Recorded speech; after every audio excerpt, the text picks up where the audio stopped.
Hi, I'm Mark Barsamian. In this video, I'll be discussing statements with more than one quantifier. This is material from section 3.3 of the book, and the homework is this batch of exercises, which is from H03.3 in WebAssign. We're going to be using an important result from the previous section, negating quantified statements. Remember that when you take the negation of a universally quantified statement, the result is you get an existentially quantified statement. So the negation symbol gets put on the predicate and the quantifier changes to there exists.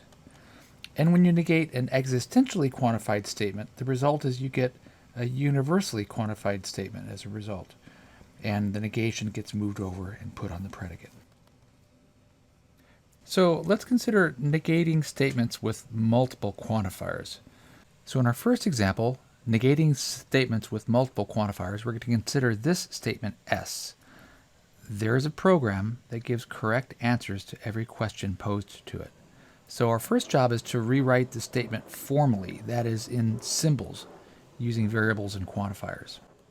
Well, this is a statement about computer programs and questions posed to computer programs and the issue of whether or not the program gives the correct answer to a particular question.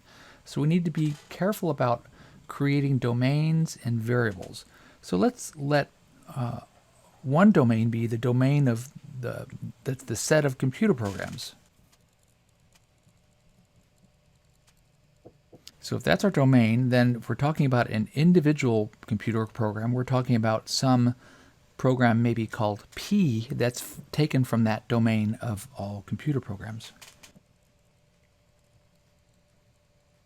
So we're going to let P be a variable with domain A, the set of computer programs. Now we also have the idea of questions, the set of possible questions. We'll let that be a domain as well. We'll call that set B. And if we're talking about an individual question, we're going to be talking about maybe a question called little q that's an element of set B. So we're going to have a variable that lets us do that. And then we have the idea of a computer program correctly answering a question. So let's have that be a predicate.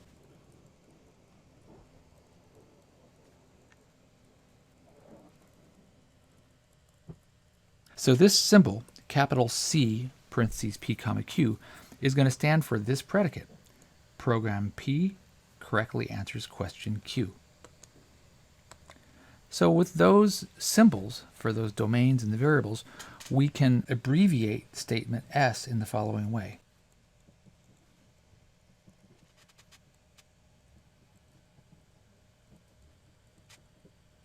There exists a program such that for all questions, the program gives the right answer to that question. That's statement S.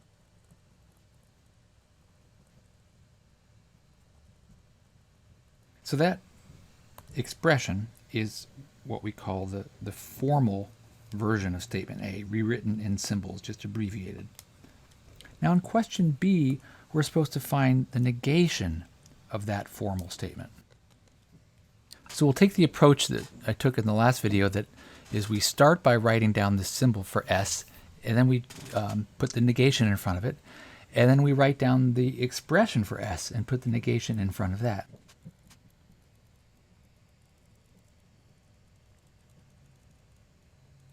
Now we're going to do what we did in the last video. We're going to accomplish this negation one step at a time. In the first step, we're going to move the negation one notch to the right, past this quantifier. When we do that, that quantifier is going to change into a universal quantifier.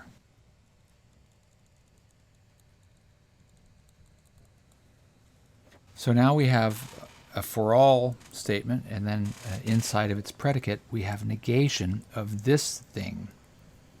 But that's another quantified statement. We have to move the negation one more notch to the right.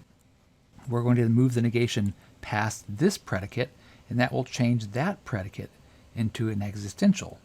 So start by rewriting the outer frame that doesn't change.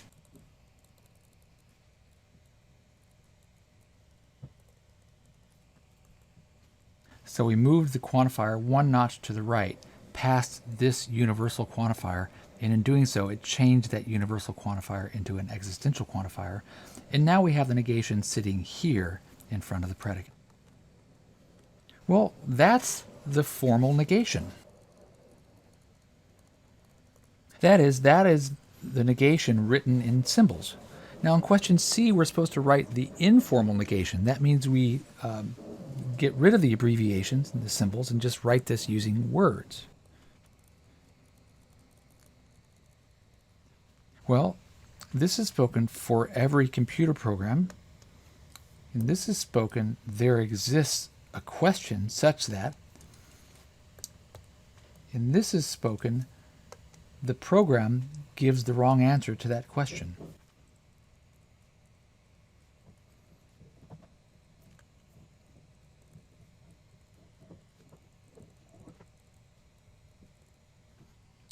For every program P, there's a question Q such that P gives the wrong answer to Q.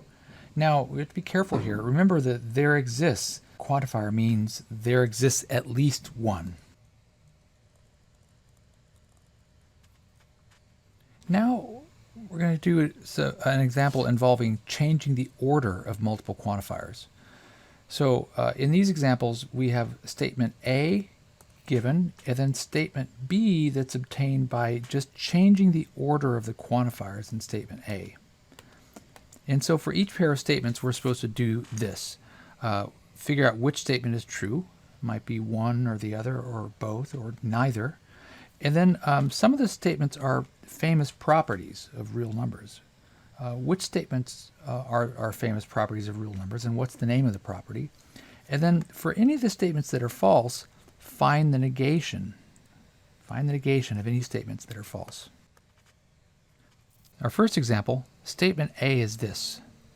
For all real numbers x, there exists an integer y such that x is less than y. So that's statement A.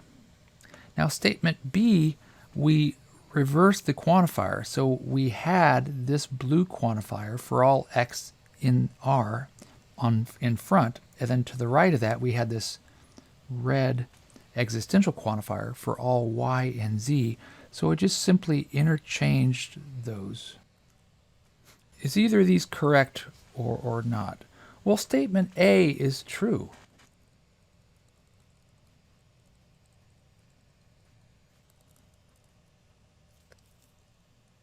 So given any real number x, let y be this strange expression.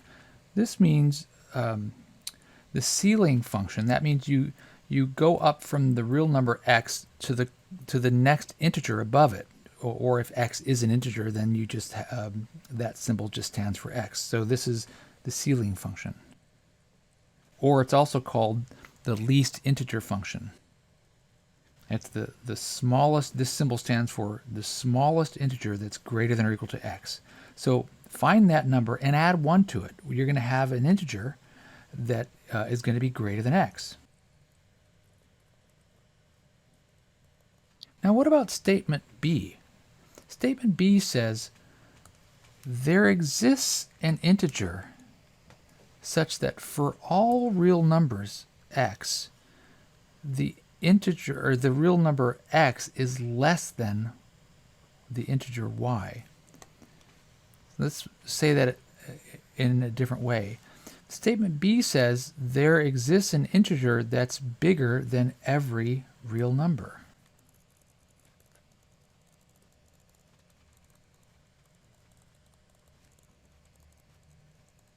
Well, this is false. Why is it false? Well, suppose somebody says, oh, I've got an integer that's bigger than every real number. I'm going to call my integer y. Well, you could just say, well, I'm going to let my x be your y plus 1. Then my x is a real number, and my x is actually bigger than your y. So again, given any integer y, we could let x be y plus 1. Then x is a real number, and x is not less than y. X is greater than y.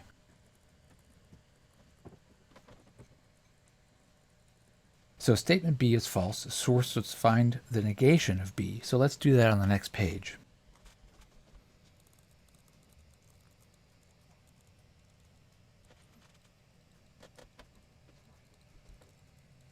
So there's the expression for B with the negation symbol just parked in front of it. Now we'll do our usual thing of moving the negation to the right in stages. In the first stage, we'll move the negation one notch to the right past that quantifier, and that will change that existential quantifier into a universal.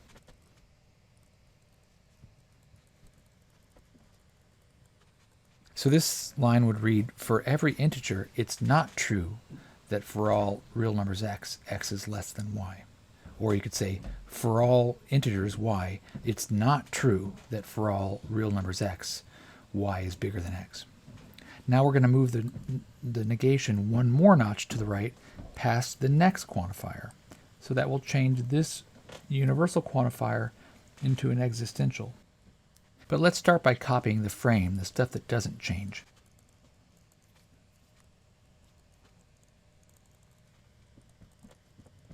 So for all integers y, there exists a real number x such that it's not true that x is less than y.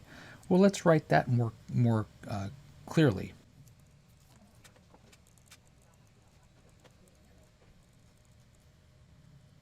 For all integers y, there exists a real number x such that y is less than or equal to x.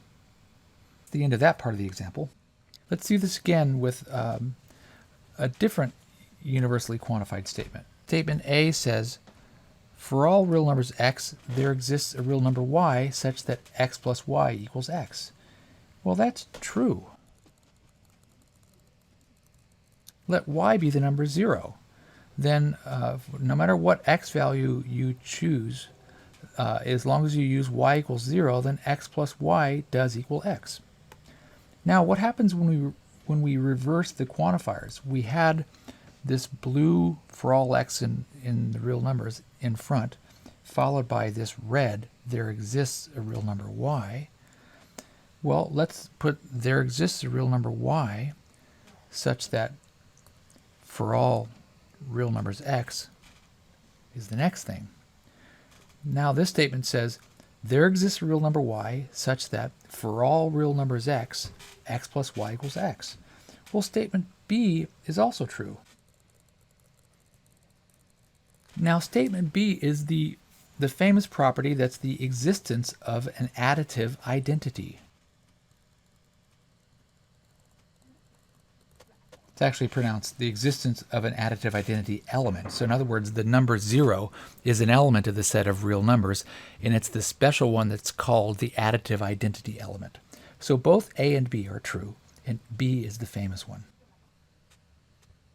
In example 2c, statement A is this one. For all real numbers x, there exists a real number y such that x plus y equals 0. Well, that's true.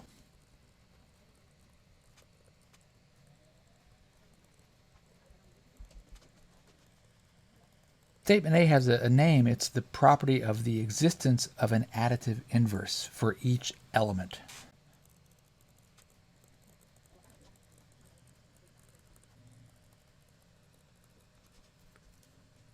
Now what about statement B? There exists a real number y such that for all x in the real numbers, x plus y equals 0. Well, that's false. Let's explore this on the next page. So let's find the negation of B.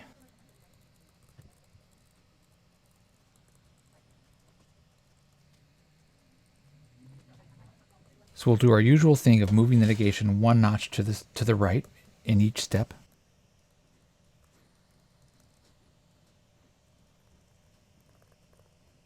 So in the first step, we moved the negation past this this existential quantifier, and it became a universal quantifier. Now in the next step, we'll move the negation one more notch to the right.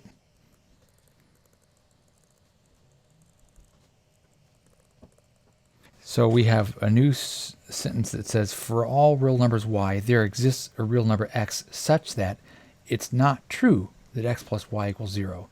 So let's write that more clearly. And that's also obviously a true statement. So the negation of B is a true statement. For all real numbers y, there is a real number x such that x plus y is not 0. Well, why do we know that's true? Well, we know that for any real number y, there is a real number x such that x plus y equals 0. We would just choose x to be the additive inverse of y. So if we choose any other x, choose an x that's not the additive inverse of y, then we would have this happening. X plus y would not be 0. Our last example of this type, we have statement A that says this. For all x in the set of non-zero real numbers, there exists a y in the set of non-zero real numbers such that x times y equals 1. Well, statement A is true. Given any x in the real numbers, we can just let y equal 1 over x. Since x is a non-zero real number, then y will also be a non-zero real number.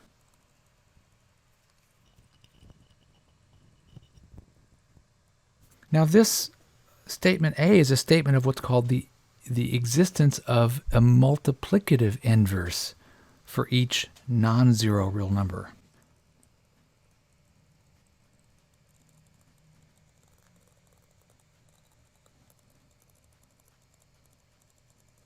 Now, statement B is actually false.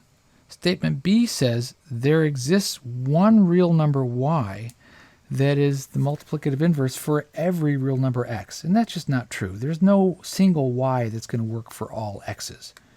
So I'm going to sort of go quickly here and not go through all the details.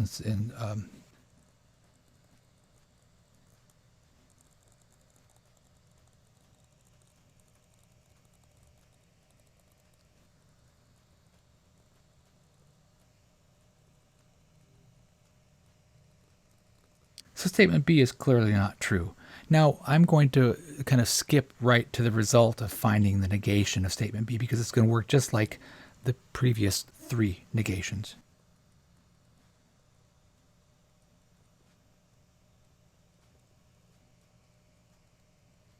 So you see that in the negation, we move the negation past that quantifier, the existential quantifier, and that existential quantifier became a universal quantifier. We move the negation one more notch to the right past that universal quantifier. It turns that universal quantifier into an existential quantifier. The negation finally arrives inside at the predicate, and it negates the predicate. That's the end of example 2. Now we'll do an example involving changing the domain in quantifiers. So consider the statement S. There exists an x in D such that for all y in D, xy is less than y. What would be a negation for this? Let's do it in stages.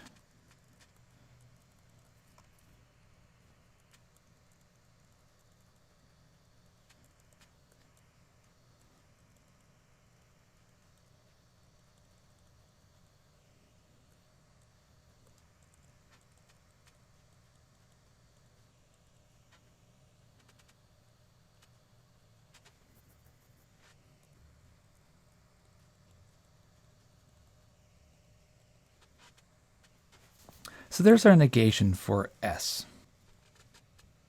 Now, questions about the truth of S when we choose different domains.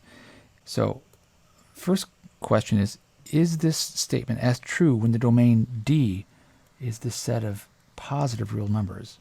Well, let's have a look at statement S in that case. It says there exists a positive real number x such that for all positive real numbers y, xy is less than y. Well, that's actually true.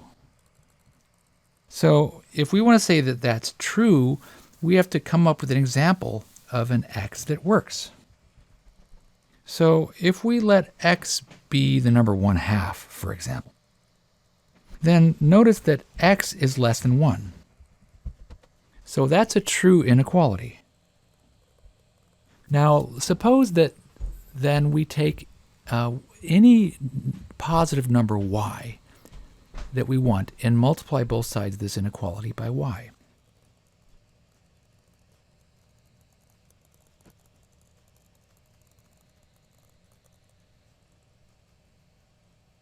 When we multiply both sides of the inequality by y, we get a new inequality that's true. We don't have to reverse the inequality sign. So we've found an example of an x that works for any number y. We've shown that xy is less than y. So we've shown that s is true. Now, is statement s true when the domain is all non-zero real numbers, not just the positive numbers? Well, statement s is not true. Why? Well, let's consider possible ideas for what our x could be. If we try our old trick from what we just did, try letting x equal 1/2, that won't work. Why? Well, because in this new situation, we have to allow for values of y that might be negative.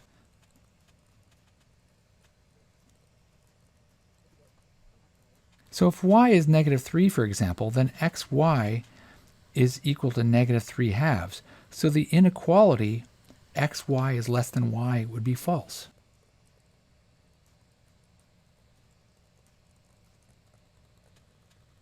So x equals 1/2 won't work. Now, I think it's pretty clear that other x's won't work as well. So we can't let x equals 0, for instance. Can't let x be a negative number. So, I'm going to skip the rest of this.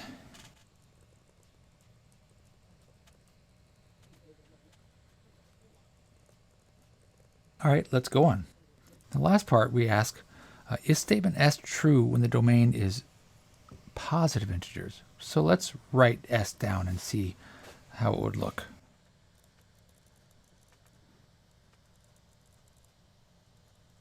I think that's false. I think you can see, go back a couple of pages, when our domain was positive real numbers, the statement was true. We let x be some number between 0 and 1, and that caused the inequality to always be true. Well, in the current example, we can't choose our x's between 0 and 1 because there are no integers between 0 and 1.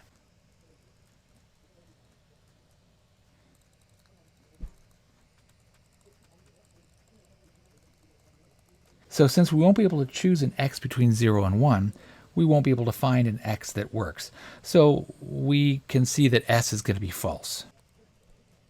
It might be interesting to look at the negation of s and see if we can show how the negation of s is true. Now, we found the negation of s already.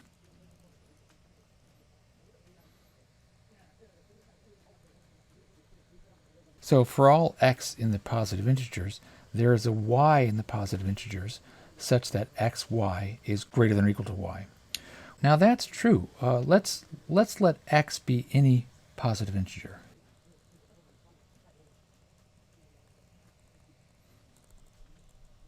So if x is a positive integer, then x is greater than or equal to 1. And then let's let y be the number 2, for example.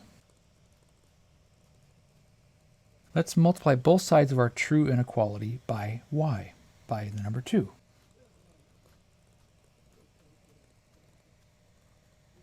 So when we do that, we get this new inequality.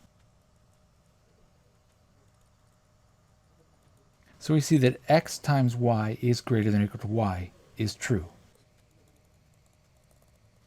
So we've just proven that the negation of s is true. And that tells us that s is false. Now let's look at interchanging for all and there exists in multiple quantifiers. So statement A and statement B are identical, except we just interchanged just the symbols, nothing else in the quantifiers. So the other symbols in the quantifiers are unchanged. So the question is, are either of these statements true? Statement A says that for all positive real numbers x, there exists a positive real number y such that y is smaller than s. Well, that's true. How do we explain why it's true? Well, we have to suppose that we're given some positive real number x, and we have to show that there does exist a positive real number y that's smaller. So if we're given some positive real number x, let's just let y be 1/2 x. Well, then y is going to be less than x because x is a positive real number, and when you divide it by 2, it's going to become a smaller positive real number. So statement A is true. Now what about statement B? Statement B says there exists a positive real number x such that for all positive real numbers y is less than x. In other words, there exists a positive real number x that's greater than all real numbers y. Well, statement B is false.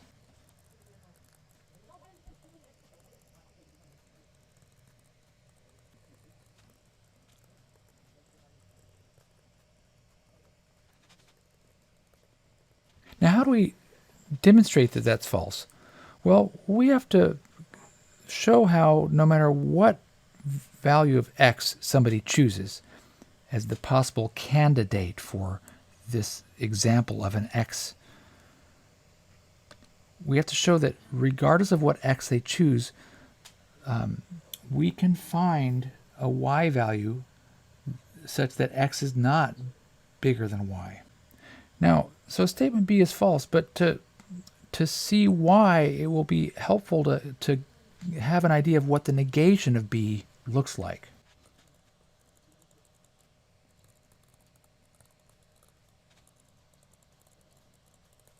So we're going to find the negation of B and show that the negation of B is true.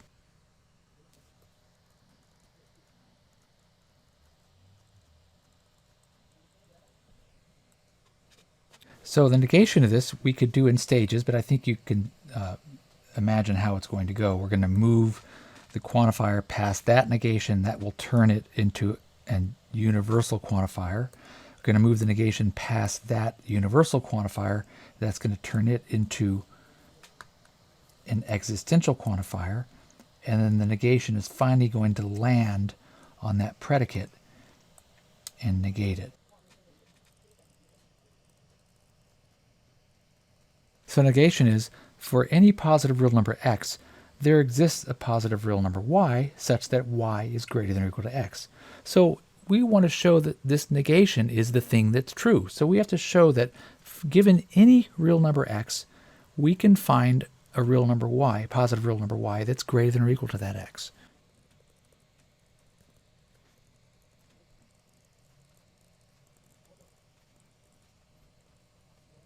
So suppose that some positive real number x is given, then just let y equal x. Then the inequality y is greater than or equal to x is true.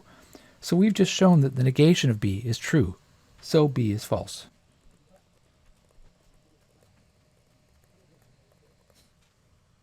Now, I want to talk about interchanging x and y in multiple quantifiers. So in these two statements, A and B, everything stays the same except we interchange the roles of x and y. That's all that gets changed. The symbols, all the other symbols stay the same. So let the domain D be the set of real numbers. The question is either of these statements true? Statement A is clearly true. Now, how do we show that? Well, we have to show that given any x that's in the real numbers, there exists a y that makes this equation true.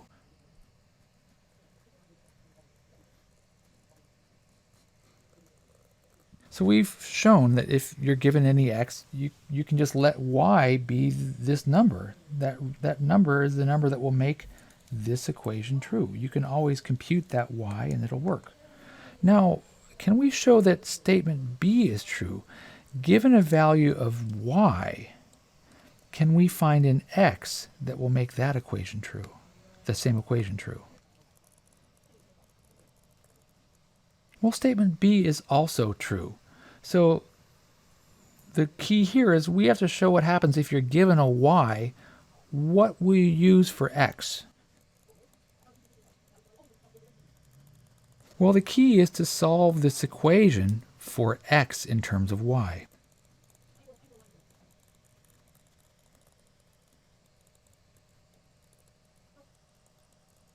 So if we solve that equation for x in terms of y, we get this result. So now let's write a conclusion based on this.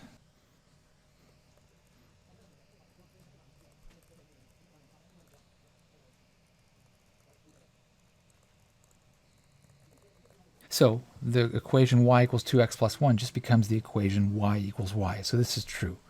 So we've shown that both equation A and equation B are true. Both statement A and statement B are true.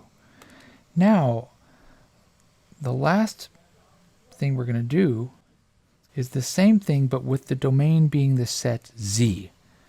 Is either of those statements true? Are either of the statements A and B true? Let's go back up and look at those statements. Are these statements true? Well, let's think about how we showed that they were true in the case where the domain was the set of real numbers. To show that A was true, we just let y be this number. So given any x, we just let y be that number. So let's go down and do that again in the case of integers.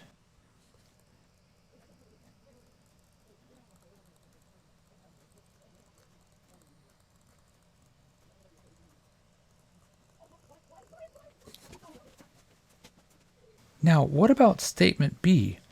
Well, statement B is actually not true. Let's go back up and look at statement B and showed how we proved that statement B was true before. Statement B says for any real number y, there exists a real number x that will make this equation true. And the trick was, we said, well, if you're given a real number y, let x be this number. That was our trick in the previous part. But that trick, notice, won't always work, because our x that we get in the new problem needs to be an integer.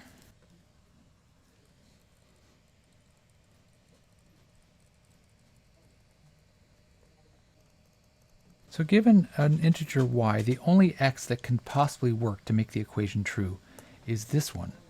But that might not be an integer.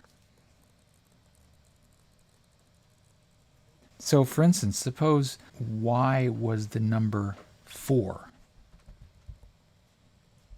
When y equals 4, x would have to be 4 minus 1 over 2. That'd have to be 3/2.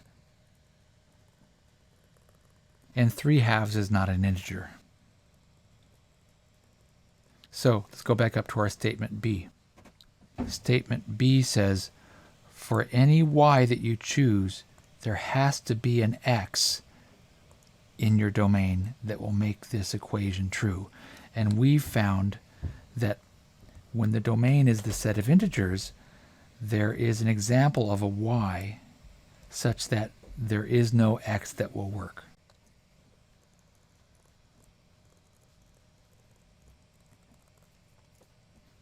I have a little typo here.